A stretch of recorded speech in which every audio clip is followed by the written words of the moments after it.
انت السبب يا عبد الحميد في اللي العربيات عماله. ايه يا عم الجوان باظ يا عم؟ محمد الظلم بقى يا عم بقى. ايه اللي حصل؟ العربيه دي انت لحقتها قبل ما تجيب موتور ولا؟ الحمد لله. يعني دي بص كده، نفس عندنا المشكلة حالتين دي. بس صح؟ طبعا دي موديل ودي موديل. ايه اللي حصل دي بقى؟ احنا عندنا عيب استخدام وده عندنا عيب صناعه. عيب استخدام وعيب صناعه. دي العربيه اللي احنا امبارح كنا بنكشف عليها بالكاميرا. حلو. تمام، والحمد لله طلع عباره عن تشخيص صح 100%. تمام. بص الجوان عامل ازاي. طلعت الجوان الكاميرا امبارح كانت جايبه طبعا البستين كلها كانت مليانه ميه. طلعت اجهزتك بتنفع. وطلع الجوان اهو مقطوع بقى، مش ضارب، ده مقطوع. وده منظر الموتور، وان شاء الله هنراجع بقى البسات. انت قلت لي ترموستات الكوعه بتاعت العربيات التيجو 7 بتعلق. وريني كده بقى، اشرح لي. بص يا هندسه، عمل ايه؟ بتعلق ازاي؟ لو انت ملاحظ دلوقتي، استاذنك بس كده، بص كده الحته اللمعه دي.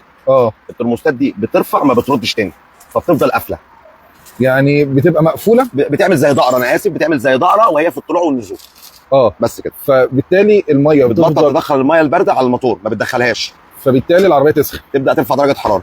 طب في ناس ساعات بتعاني اللي هي على الطرق المفتوحه، بتبدا تلاقي مؤشر الحراره بتاعها اقل من الطبيعي. يعني المفروض مثلا هو في النص، لا بتلاقيه اقل من النص. بص، هو على الطرق المفتوحه عامه المفروض الهواء بيبقى مقابل لدوره التبريد، فبالتالي بتنزل نص درجه او درجه عن المعتاد على العداد.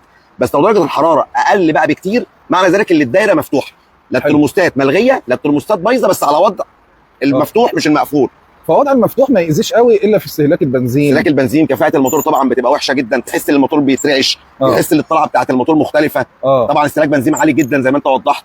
تمام، لكن الخوف كله اما الترموستات دي تعلق وهي مقفوله. دي بقى المشكله، دي اللي كانت في العربيه دي. العربيه دي جايه تشتكي من ارتفاع درجه الحراره. العربيه ديت هي ديت اللي انت قلت تكشف على كل الترموستات بتاعتها بالظبط كده، ونراجعها الحمد لله فري يعني. تمام. المهم جينا كشفنا عليها بجهاز كشف الاعطال وشفنا درجه الحراره. الدرجه دلوقتي 93. تمام. ممكن نبص هنا على درجه الحراره 93 دي كده بعد ما غيرنا الترموستات دلوقتي، وبدا الموتور يعمل بكفاءه عاديه. الاول كانت بتوصل ل 99 و100 والموتور المروحه ما بتشتغلش، فالعربيه ما بتبردش. تمام. فممكن مع مشوار طويل او شويه زحام وزنقه العربيه تجيب جوان وش سلندر. لا حول الله. وربنا كرمنا الحمد لله دي ولحقناها وغيرنا الترموستات اللي في ايدك دي. وحرامي اللي بيحصل فيها العربيه دي. ما هو بقى بص كده المروحه شغاله على درجه حراره 93، والمروحه بدات تنزل 91، وهتبدا تنزل تاني 90، وهتبدا تنزل تاني، وبعد كده تبدا توصل ل 96. الترموستات تبدا تشتغل طبيعي، فالمروحه تبدا تشتغل تاني طبيعي، فبرد العربيه تاني.